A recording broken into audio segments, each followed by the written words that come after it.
ela envolve um conhecimento sobre as competências docentes digitais. São os conhecimentos, as habilidades, as atitudes que o professor desenvolve, né, ao longo da sua vida profissional para ensinar. Então, hoje nós temos crianças que chegam com um olhar diferenciado, com uma outra forma de aprender. Eles usam muito as redes, eles usam muito a tecnologia. E nós, professores, estamos preparados para ensinar essas gerações? Olá, eu sou o Logan Nobre, eu falo de Curitiba e sou um dos editores de marketing científico da revista ETZ, Novas Práticas em Informação e Conhecimento. Começa agora mais um episódio do podcast Revista ETZ, uma ação do projeto de extensão Ciência Aberta e a Gestão da Informação Científica da Universidade Federal do Paraná, a UFPR. No episódio de hoje está comigo Eloni dos Santos Perim, que é doutora em Gestão da Informação pela UFPR. Ela é autora de uma tese sobre autoavaliação de competências docentes, defendida no programa de pós-graduação em Gestão da Informação, o PPGGI, aqui da UFPR. E é sobre isso que nós vamos conversar agora. Eloni, seja muito bem-vinda ao podcast Revista ETZ. Olá, como vai? Muito obrigada pelo convite. Estou muito feliz por estar participando deste podcast. Falo aqui de Ponta Grossa, onde eu resido atualmente, e estou atualmente trabalhando com a formação de professores no Núcleo Regional de Educação, em Ponta Grossa, mas a minha formação na gestão da informação na UFPR. Como que a gente começa a pensar, né, sobre a gestão da informação e a tese que se desenvolveu no PPGGI, é o que nós vamos comentar agora. Muito bem. Eloni, fala um pouco pra gente aí sobre os teus interesses atuais de estudo, de trabalho, enfim, fala sobre aquilo que tem te despertado interesse ultimamente. Então, quando comecei o mestrado no programa da gestão da informação, a minha intenção, além da formação continuada, né, enquanto professores a gente não para de estudar nunca, a intenção era continuar a minha formação numa área que me desse uma abertura interdisciplinar, porque a minha formação básica é em matemática, aí eu fiz novamente outra graduação em 2010, né, a minha primeira em 97, a segunda em administração pública em 2010, e isso abria campo para outras áreas. Então, a gestão da informação me trouxe essa oportunidade de participar e de me formar melhor em uma área interdisciplinar. Aí, em 2015, quando iniciei o mestrado, foi se desenvolvendo aí uma pesquisa, tanto no campo da educação, quanto no campo da gestão da informação, com as competências docentes digitais. Então, a nossa intenção aqui é continuar estudando e pesquisando para trazer para a educação, principalmente a educação básica, uma proposta de trabalho diferenciada e que traga mais conhecimentos incorporados a esse mundo cotidiano, né, a esse mundo da tecnologia e da informação. Muito bem. E esse interesse para você escrever, para você pesquisar sobre isso que você já começou a falar agora, né? De onde que surgiu a ideia de você fazer uma tese sobre esse assunto? O início de tudo começou na escola, quando eu estava estudando administração pública, e um dos temas que foi assim bem forte naquele momento foi a gestão escolar. Como a gente vinha de uma movimentação dos movimentos democráticos, né, 2015, eu resolvi aliar o tema da gestão escolar com a gestão democrática e, claro, com a comunicação e a informação. E nesse panorama, eu acompanhei uma palestra com a professora Helena Nunes, que é do PPGGI, e que me trouxe essa, digamos, divulgação e me trouxe conhecimento sobre o programa. E isso fez com que eu resolvesse seguir adiante com os estudos nessa área da gestão da informação dentro do PPGGI. E a partir daí a gente começou uma dissertação com a professora Maria do Carmo Duarte Freitas e depois depois do mestrado, seguimos para o doutorado na mesma área, com as competências docentes digitais. Então, no mestrado, como eu estava na escola, trabalhando com, né, professores, com alunos, eu resolvi investigar as competências digitais, porque era um tema que a gente tinha muita necessidade, tanto de estudo quanto de formação, para mim mesma, para os meus colegas. Então, a gente iniciou lá no mestrado, fazendo um levantamento de quais seriam as competências que estariam presentes no nosso professorado da rede estadual do Paraná. Claro que esse foi um trabalho mais básico, porque o mestrado ele não tem um alcance muito, né, de muito tempo de pesquisa, então nós fizemos um recorte aqui para algumas escolas, para algumas regiões, e foi, digamos, expandido depois no doutorado com o aprofundamento desse estudo, com, digamos, uma competência ampliada, porque o que nós identificamos aqui, baseado na literatura, nós percebemos que haviam outros campos também de estudo e outras áreas de competência que ainda não haviam sido exploradas. Então, o mestrado e o doutorado foram sequenciais, né? Terminei o mestrado em 2017, iniciei o doutorado em 2018, seguindo aí na mesma linha. E se você pudesse resumir a sua tese, o que você diria, principalmente a quem não é da sua área de atuação?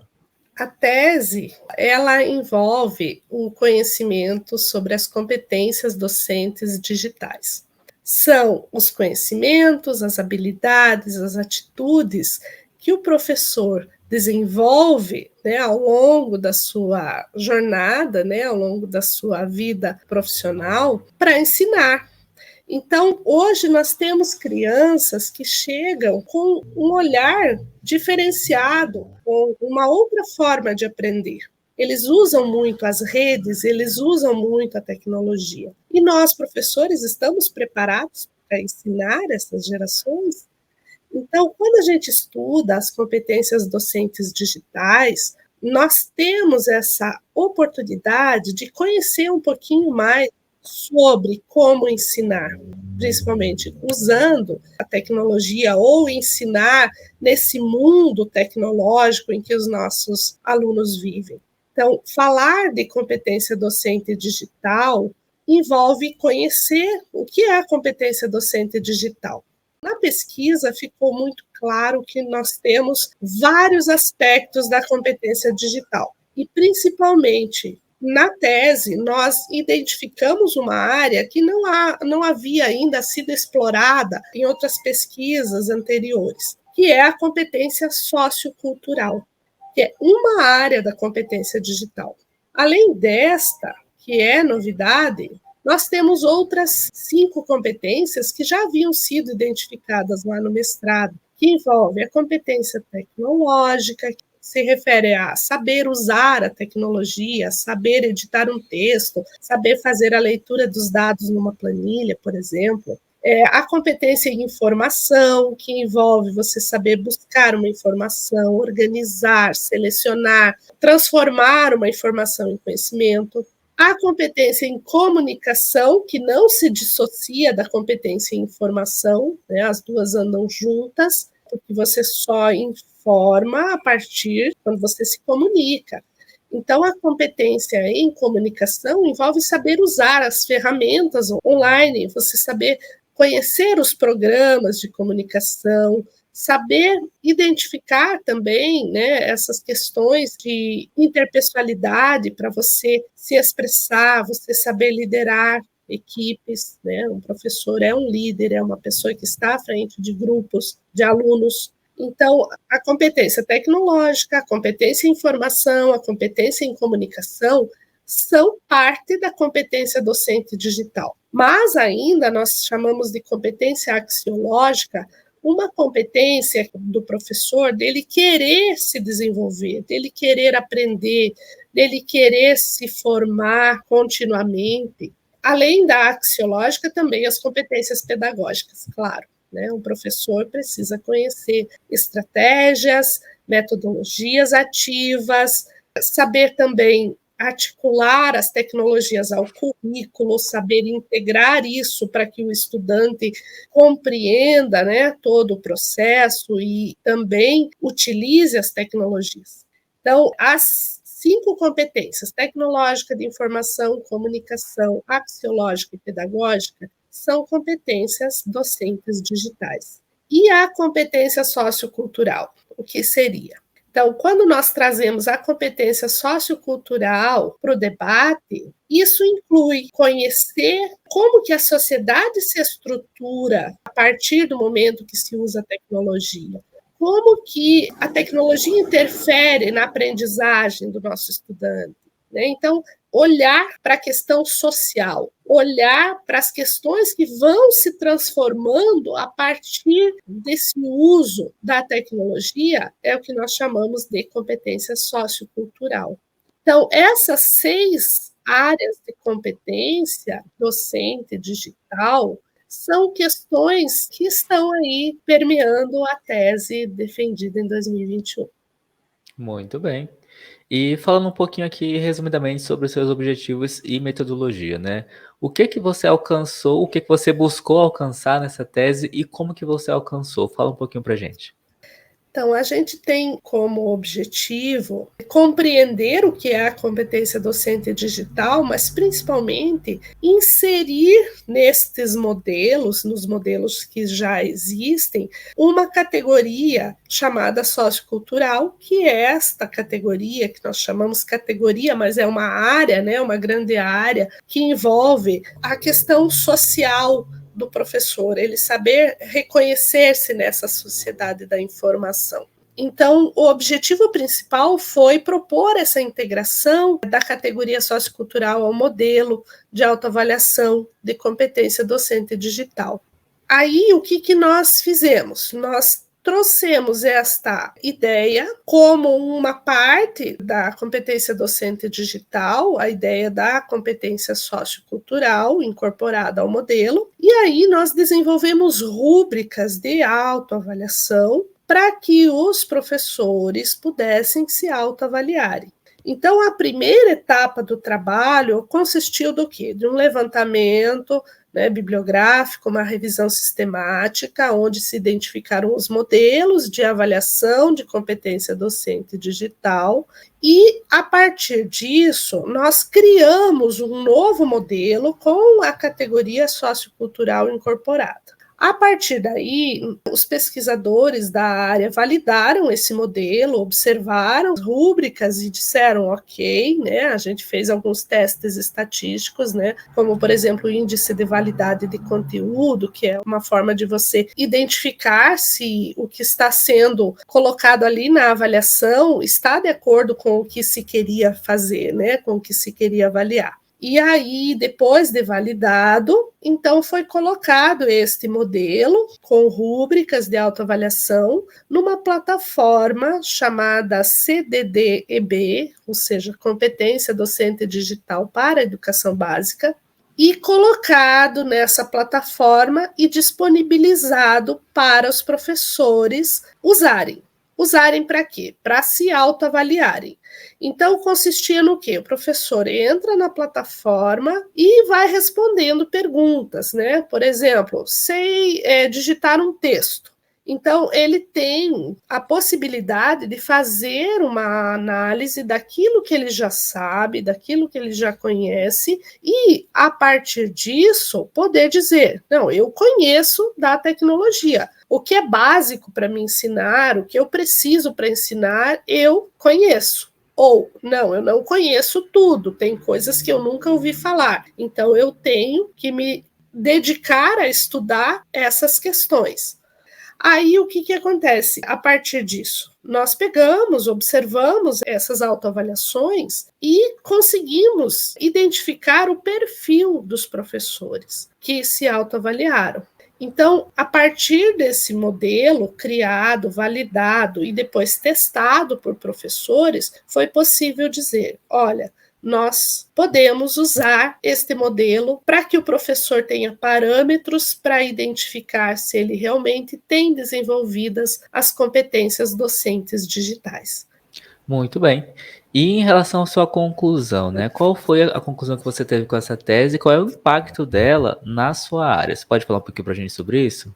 Como a gente não tinha ainda identificado nada a respeito desse fator sociocultural, a pesquisa ela traz essa possibilidade para que os professores tanto se autoavaliem, como eles possam também estar buscando formação dentro das áreas que precisa aprimorar. Então, a questão da competência docente digital, ela é muito atual, ela é muito necessária. A tese tem, então, trazido ganhos com isso, porque ela põe possibilidades, né, principalmente de desenvolvimento profissional, de trazer formação a partir do momento que o professor se conhece. O principal ganho são relativos à formação do professor, ao autodesenvolvimento pessoal e profissional dele. Muito bem, muito bem. E se você pudesse indicar um novo rumo, um novo caminho para essa pesquisa continuar, seja nas suas mãos ou nas mãos de outra pessoa, qual caminho seria esse? Quando nós iniciamos a construção do modelo de autoavaliação de competência docente digital, nós conseguimos testar com professores da educação básica. Seria muito interessante se as pesquisas continuassem para outros níveis de ensino também. Por exemplo, os professores nas universidades estão mais preparados em termos de tecnologia. Então, como que nós experimentamos as tecnologias nos outros níveis, né? Então, aplicar, né, o modelo para professores de diversos níveis, de outras regiões também, né, que nós fizemos a nível Paraná. Seria interessante buscar isso em outras regiões do Brasil também. Muito bem, fica aí a dica da Eloni para você que está gostando desse conteúdo, está gostando desta área aqui. E fora das pesquisas, quem é a Eloni? O que você faz no seu tempo livre? Quais são os seus hobbies? O que o Lattes e o LinkedIn não contam sobre você? Então, eu sou uma pessoa muito de bem com a vida, estou sempre por aí, com filhos, gosto bastante de viajar, de curtir, né? A gente tem uma vida, digamos, normal, mas gosto de cinema, gosto de curtir a natureza, é isso aí. Muito bem. Você gostaria de fazer alguma indicação cultural? Pode ser um filme, um livro, uma série sobre qualquer assunto? Olha, se fosse indicar alguma coisa, eu indicaria um documentário chamado Dilema das Redes, que é para a gente refletir um pouquinho sobre o uso da tecnologia, né, e como nós estamos nos adaptando e lidando com essas questões. É um documentário de 2020 e que trata de questões cruciais da nossa sociedade hoje. A indicação da Eloni estará aí na descrição do episódio. Bom, obrigado por ter aceito o convite e ter vindo aqui conversar conosco. Eu que agradeço, foi um prazer estar com vocês, falando um pouquinho dessa pesquisa. Prazer é todo nosso. Chegamos ao fim de mais um podcast Revista ETZ, uma ação do projeto de extensão Ciência Aberta e a Gestão da Informação Científica da UFPR. Na descrição estão os contatos da entrevistada e o link para você conhecer mais sobre a tese, a integração da categoria sociocultural ao modelo de autoavaliação de competências docentes digitais para a educação básica. A tese foi orientada pela professora doutora Maria do Carmo Duarte Freitas e foi co-orientada pela professora doutora Tayane Rita Coelho. A tese foi escrita pela Eloni, que conversou conosco aqui agora. E na descrição do episódio estão os links para você encontrar a Revista ETZ, um periódico científico interdisciplinar e de acesso aberto do Programa de Pós-Graduação em Gestão da Informação da UFPR. A Revista ETZ tem um site e está no LinkedIn, YouTube, Twitter, Instagram, Facebook e nos maiores agregadores de podcast do planeta. Basta procurar por Revista ETZ. Eu sou o Logan Nobre e a gente se fala no próximo episódio. Até mais! Tchau, até mais!